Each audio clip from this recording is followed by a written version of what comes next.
اللہ رب العالمین کے شکر احسان کے بعد ہمارا یہاں اجتماع اور ایک مقدس رشتے کی بنیاد پر، جسے آپ شادی کے نام سے، نکاح کے نام سے جانتے ہیں، اسلام میں نکاح کے لیے چند بنیادی ضروری چیزیں ہیں اور ہماری مسلم عوام عام طور پہ ان چیزوں سے غافل ہے۔ پہلی بات تو یہ ہے کہ کسی بھی نکاح کے لیے اسلام نے ولایت کو شرط قرار دیا اور 2 معتبر گواہوں کا وجود ضروری قرار دیا گیا۔ حدیث کے الفاظ سنن ابو داؤد کی روایت کے مطابق لا نکاح الا بولی و شاہد عادل، کوئی بھی نکاح ولی کے بغیر اور 2 عادل گواہوں کے بغیر درست نہیں ہو سکتا ہے۔ اس حدیث کی روح سے اگر غور کیا جائے تو ہمارے معاشرے میں جو شادیاں ہمارا نوجوان طبقہ بھاگ کر کرتا ہے، ایسی شادیاں قطعی طور پہ اسلام میں جائز نہیں ہیں، کیونکہ ولی جسے آپ باپ کہتے ہو یا گھر کا ذمہ دار، گھر کا گارجین، اس نے بچے کی پیدائش سے لے کر کے جوانی تک سارے ناز برداشت کیے، سارا بوجھ اٹھایا، اور معاشرتی زندگی میں جو ایکسپیرینس اور تجربہ اسے ہے، ابھی نوجوان بچے کو نہیں ہو سکتا، نوجوان بچی کو نہیں ہو سکتا۔ پھر کیوں کر اپنے خاندان اور اپنے گھر سے بغاوت کرنے کے بعد کوئی نوجوان بچہ اپنی منچاہی یا مرضی کے مطابق شادی رچانے کی کوشش کرتا ہے؟ تو اسلام نے اس شادی کو ناجائز قرار دیا۔ دوسری بنیادی بات یہ ہے شادی میں کہ اسلام کی بنیاد پر شادیاں کی جائیں گی،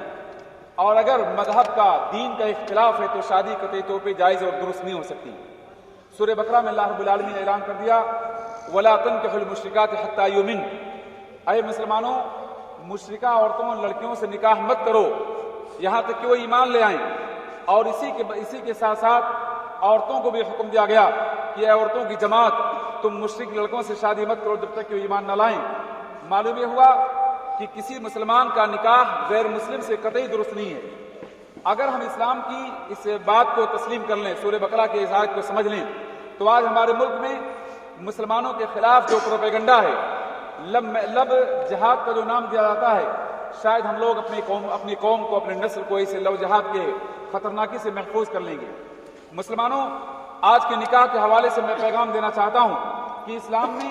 لب جہاد کے نام کی کوئی چیز نہیں ہے، اور کسی بھی مسلم لڑکے کو حق حاصل نہیں کسی غیر مسلم لڑکی پر نگاہ ڈالے یا کسی مسلم لڑکی کو نعوذ باللہ وہ عشق و معاشرے کی نگاہ سے دیکھے۔ اسلام میں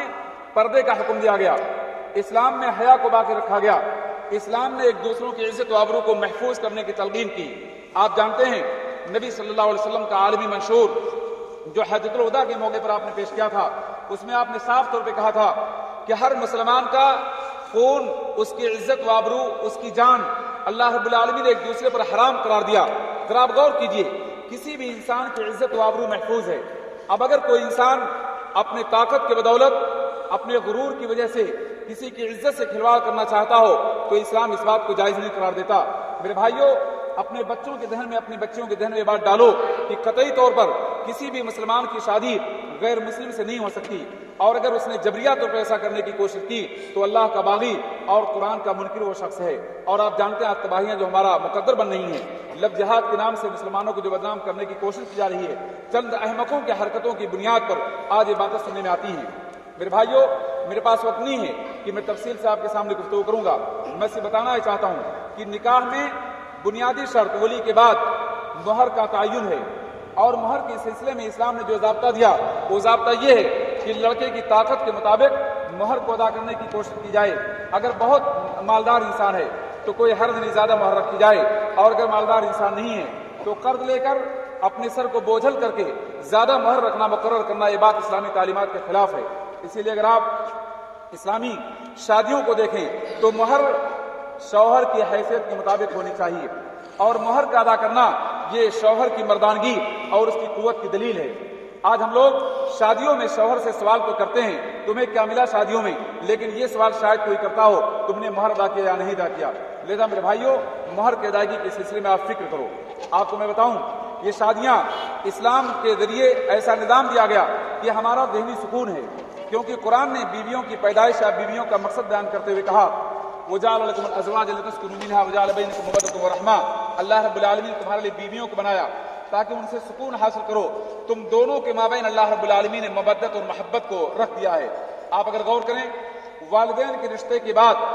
دنیا کا کوئی ایسا رشتہ نہیں ہے جو اتنا پائیدار ہو جتنا پائیدار رشتہ نکاح کا ہوتا ہے۔ ایک اجنبی لڑکا کبھی نکاح ہوتی ہے، آپ نے دیکھا ہوگا، اجنبی لڑکی جس سے نہ کبھی شناسائی نہ کوئی پہچان، لیکن نکاح کے رشتے میں آنے کے بعد معاشرے کی نگاہ میں دونوں مقدس بن جاتے ہیں، اور شوہر کے دل میں بیوی کی محبت، بیوی کے دل میں شوہر کی ایسی محبت پیدا ہو جاتی ہے، لگتا ہے کہ صدیوں سے دونوں کے مابین محبت قائم رہی ہو۔ میرے بھائیوں، یہ اسلام کی خوبی ہے جس نے نکاح کے اعلان کا حکم دیا۔ نکاح کے اعلان کا مقصد یہ ہوا کہ چپکے سے شادیاں نہ کی جائیں، بند کمرے میں نکاح نہ ہو، بلکہ معاشرے کے لوگ جان لیں کہ فلاں انسان فلاں کے رشتے میں جڑ رہا ہے، اس سے خاندان جڑتا ہے، معاشرہ ترقی کرتا ہے، اور لوگ اللہ رب العالمین کے دین پر قائم رہتے ہیں۔ میرے بھائیوں، اس نکاح کے بارے میں آپ نے بارہا شرکت کی ہوگی۔ نکاح جب ہوتا ہے، ایجاب و قبول جو سب سے بنیادی چیز نکاح میں، ایجاب و قبول کے بعد ہم لوگ